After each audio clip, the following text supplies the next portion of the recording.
നമസ്കാരം. എൻ്റെ പേര് സുജിത്ത്.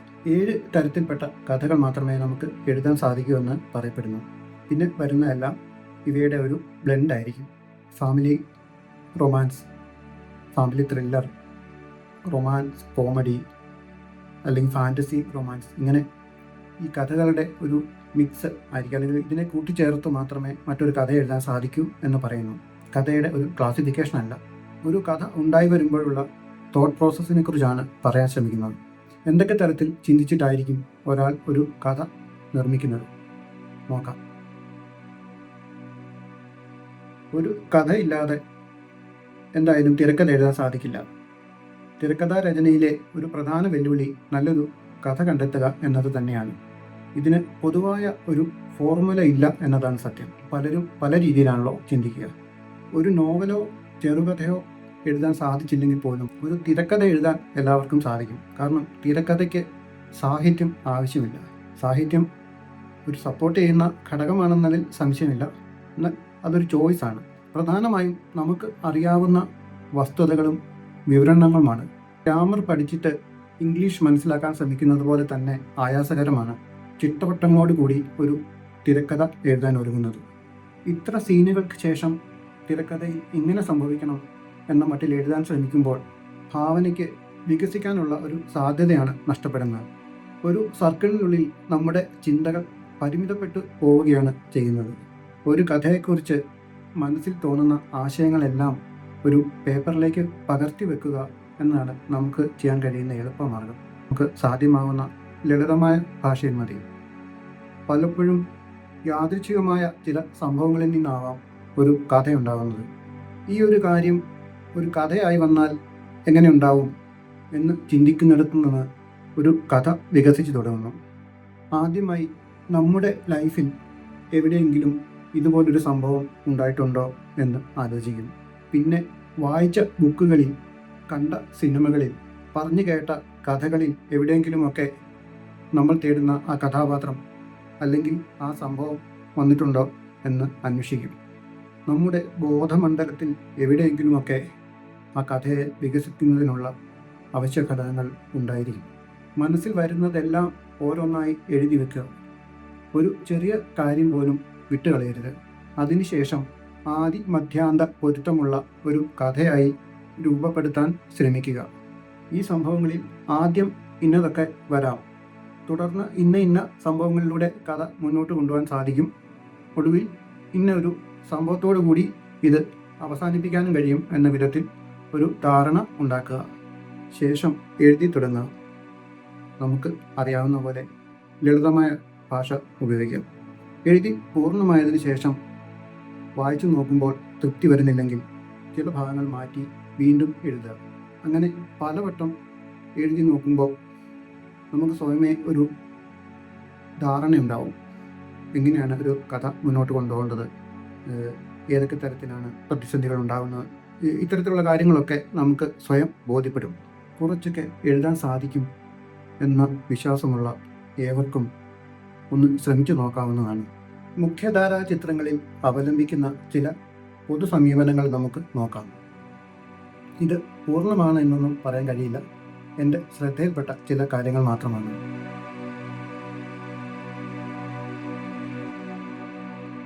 നടന്ന ഒരു സംഭവത്തെ ആസ്പദമാക്കി നിർമ്മിക്കുന്ന ചിത്രങ്ങളാണ് ഇവ.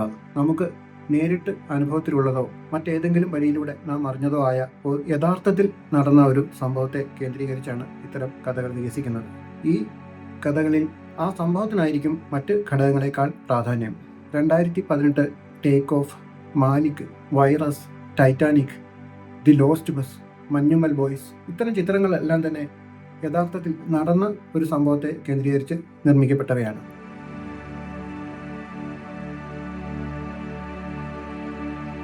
ഒരു സെൻട്രൽ ക്യാരക്ടറിനെ അടിസ്ഥാനമാക്കി കഥ വികസിക്കുന്ന രീതിയാണ് ഇത്. കഥയുടെ തുടക്കത്തിൽ ഒരു പ്രധാന കഥാപാത്രം മാത്രമായിരിക്കും ഉണ്ടാവുക. നമുക്ക് നേരിട്ടറിയുന്നതോ മറ്റ് ഏതെങ്കിലും തരത്തിൽ പരിചിതമായതോ ആയ ഒരു വ്യക്തിയുടെ സ്വഭാവ സവിശേഷതകൾ ഈ കഥാപാത്രത്തിലേക്ക് സന്നിവേശിപ്പിക്കുകയാണ് ചെയ്യുന്നത്. തുടർന്ന് ആ കഥാപാത്രത്തിൻ്റെ കുടുംബ പശ്ചാത്തലം എന്തായിരിക്കും, നേരിടേണ്ടി വരുന്ന പ്രതിസന്ധികൾ എന്തൊക്കെയാണ്, ആ പ്രതിസന്ധികളെ അദ്ദേഹം ഏതു വിധത്തിൽ തരണം ചെയ്യുന്നു, ഇത്തരം കാര്യങ്ങളെല്ലാം ഉറപ്പിച്ചതിന് ശേഷമാണ് കഥ വളരുന്നത്. തൂവാനത്തുമ്പികളിലെ ജയകൃഷ്ണൻ, മൃഗയ എന്ന ചിത്രത്തിലെ വാറുണ്ണി, ദേവാസുരത്തിലെ മംഗലശ്ശേരി നീലകണ്ഠൻ, ഒരു വടക്കൻ വീരഗാഥയിലെ ചന്തു, ഇത്തരം കഥാപാത്രങ്ങളെല്ലാം തന്നെ ആ തിരക്കഥയിൽ ശക്തമായ സാന്നിധ്യം ആയവയാണ്.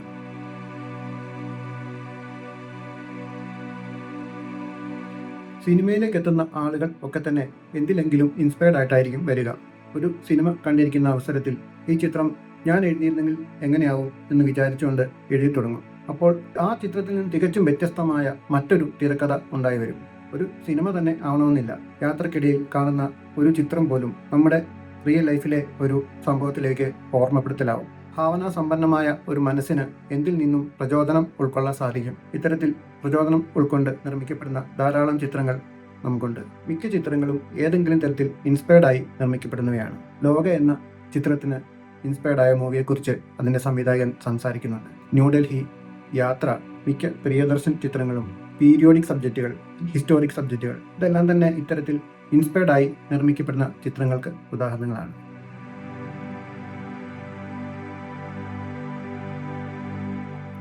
ഏതെങ്കിലും ഒരു സ്പോർട്ടുമായി ബന്ധപ്പെട്ട് നിർമ്മിക്കപ്പെടുന്ന ചിത്രങ്ങളാണ് ഇവ.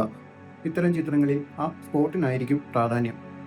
കേന്ദ്ര കഥാപാത്രത്തിന് ഇതുമായി ബന്ധപ്പെട്ട് നേരിടേണ്ടി വരുന്ന പ്രതിസന്ധികളും മറ്റുമായിരിക്കും പശ്ചാത്തലം. ചക് ദ ഇന്ത്യ, ദങ്കൽ, 1983, F1, തമിഴിൽ ഈ അടുത്തിറങ്ങിയ ബൈസൺ കാലമാടൻ തുടങ്ങിയ ചിത്രങ്ങളെല്ലാം തന്നെ സ്പോർട്ട് മൂവീസിന് ഉദാഹരണങ്ങളാണ്.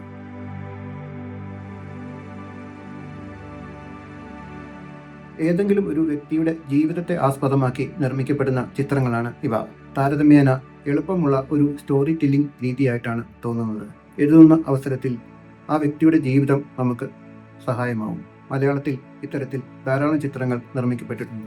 ആമി, സെല്ലുലോയിഡ്, ക്യാപ്റ്റൻ, മകരമഞ്ഞ് തുടങ്ങിയ ചിത്രങ്ങളെല്ലാം തന്നെ ഇത്തരത്തിൽ നിർമ്മിക്കപ്പെട്ടവയാണ്.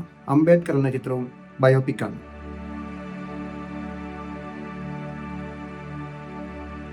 ഭാവനയുടെ അതിസമ്പന്നതയാണ് ഇത്തരം ചിത്രങ്ങൾക്ക് ആധാരം.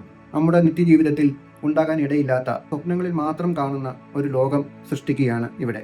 നമ്മുടെ നിത്യജീവിതത്തിൽ ഒരിക്കലും സാധിക്കാത്ത, എന്നാൽ ഇങ്ങനെയൊക്കെ ആയിരുന്നെങ്കിൽ എന്ന് കൗതുകപൂർവ്വം വീക്ഷിക്കുന്ന അല്ലെങ്കിൽ ഭയപ്പെടുത്തുന്ന ചില ചിന്തകളായിരിക്കാം കഥയായി രൂപം പ്രാപിച്ചു വരുന്നത്.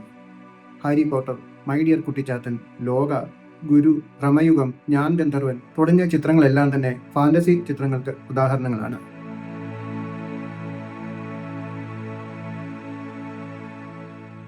സാഹിത്യ രചനകളെ അവലംബമാക്കി നിർമ്മിക്കപ്പെടുന്ന ചിത്രങ്ങളാണ് ഇവ.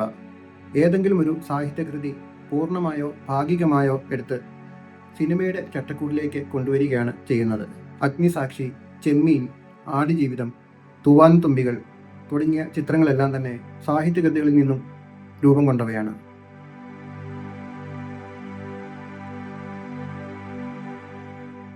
യുദ്ധത്തെ അടിസ്ഥാനമാക്കി നിർമ്മിക്കപ്പെടുന്ന ചിത്രങ്ങളാണ് ഇവ. ഈ മേഖലയിൽ ഏറെ നാളത്തെ പഠനത്തിന് ശേഷം എഴുതപ്പെടുന്ന തിരക്കഥകളായിരിക്കും ഇവ. ഹാറ്റ്സോറിറ്റ്, കീർത്തിചക്ര, കുരുക്ഷേത്ര തുടങ്ങിയ ചിത്രങ്ങൾ ഈ വിഭാഗത്തിൽപ്പെടുന്നവയാണ്.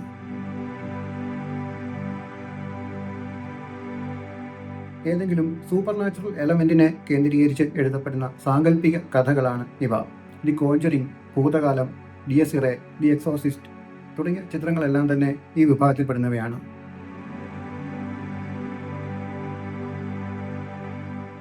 ആയോധന കലകളെ ആസ്പദമാക്കി നിർമ്മിക്കപ്പെടുന്ന ചിത്രങ്ങളാണ് ഇവ. സ്പോർട്ട് വിഭാഗത്തിൽപ്പെടുത്താമെങ്കിലും കുറച്ചുകൂടി വ്യത്യസ്തമായ രീതിയിലാണ് ഇവയുടെ നിർമ്മാണം.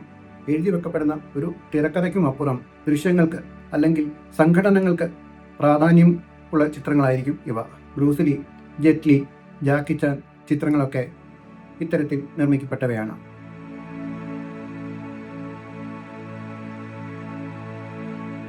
ശാസ്ത്രീയമായ ഒരു പഠനത്തെ കേന്ദ്രീകരിച്ച് നിർമ്മിക്കപ്പെടുന്ന ചിത്രങ്ങളാണ് ഇവ. ശാസ്ത്രത്തിൻ്റെ പിൻബലത്തോടെ ഈ പ്രപഞ്ചത്തിൽ ഇങ്ങനെയൊക്കെ സംഭവിക്കാം എന്ന് തുറന്നു കാട്ടുകയാണ് ഇത്തരം ചിത്രങ്ങൾ ചെയ്യുന്നത്. ഇൻ്റർസ്റ്റെല്ലാർ, ഏഴാം അറിവ്, ഭരതൻ എഫക്റ്റ് പോലെയുള്ള ചിത്രങ്ങൾ ഈ വിഭാഗത്തിൽപ്പെടുന്നവയാണ്.